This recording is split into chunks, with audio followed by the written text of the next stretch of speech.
Matthieu, chapitre 6. Gardez-vous bien de faire des dons devant les hommes pour qu'ils vous regardent. Sinon, vous n'aurez pas de récompense auprès de votre Père céleste. Donc, lorsque tu fais un don à quelqu'un, ne sonne pas de la trompette devant toi, comme le font les hypocrites dans les synagogues et dans les rues afin de recevoir la gloire qui vient des hommes. Je vous le dis en vérité, ils ont leur récompense. Mais toi, quand tu fais un don, que ta main gauche ne sache pas ce que fait ta droite, afin que ton don se fasse en secret. Et ton Père, qui voit dans le secret, te le rendra, lui-même ouvertement. Lorsque tu pries, ne sois pas comme les hypocrites. Ils aiment prier debout dans les synagogues et au coin des rues pour être vus des hommes. Je vous le dis en vérité, ils ont leur récompense. Mais toi, quand tu pries, entre dans ta chambre, ferme ta porte et prie ton Père qui est là dans le lieu secret. Et ton Père, qui voit dans le secret, te le rendra ouvertement. En priant, ne multipliez pas les paroles comme les membres des autres peuples. Ils s'imaginent en effet qu'à force de paroles ils seront exaucés. Ne les imitez pas, car votre Père sait de quoi vous avez besoin avant que vous le lui demandiez. Voici donc comment vous devez prier. Notre Père céleste, que la sainteté de ton nom soit respectée, que ton règne vienne, que ta volonté soit faite sur la terre comme au ciel. Donne-nous aujourd'hui notre pain quotidien. Pardonne-nous nos offenses, comme nous aussi nous pardonnons à ceux qui nous ont offensés. Ne nous expose pas à la tentation, mais délivre-nous du mal. Car c'est à toi qu'appartiennent, dans tous les siècles, le règne, la puissance et la gloire. Amen. Si vous pardonnez aux hommes leurs fautes, votre Père céleste vous pardonnera aussi.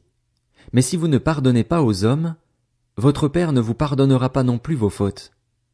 Lorsque vous jeûnez, ne prenez pas un air triste comme les hypocrites. En effet, ils présentent un visage tout défait pour montrer aux hommes qu'ils jeûnent. Je vous le dis en vérité, ils ont leur récompense. Mais toi, quand tu jeûnes, parfume ta tête et lave ton visage afin de ne pas montrer que tu jeûnes aux hommes, mais à ton Père qui est là dans le lieu secret. Et ton Père, qui voit dans le secret, te le rendra. Ne vous amassez pas des trésors sur la terre, où les mites et la rouille détruisent et où les voleurs percent les murs pour voler, mais amassez-vous des trésors dans le ciel, où les mites et la rouille ne détruisent pas et où les voleurs ne peuvent pas percer les murs ni voler.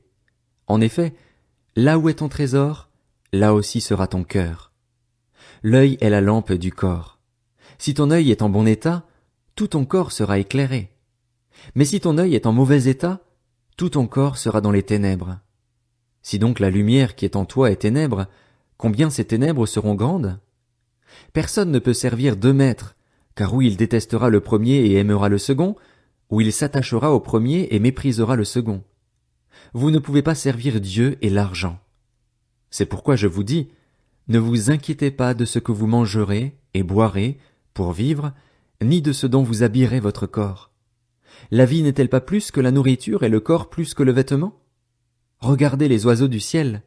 Ils ne sèment pas et ne moissonnent pas. Ils n'amassent rien dans des greniers. Et votre Père céleste les nourrit. Ne valez-vous pas beaucoup plus qu'eux? Qui de vous, par ses inquiétudes, peut ajouter un instant à la durée de sa vie? Et pourquoi vous inquiéter au sujet du vêtement? Étudiez comment poussent les plus belles fleurs des champs. Elles ne travaillent pas et ne tissent pas.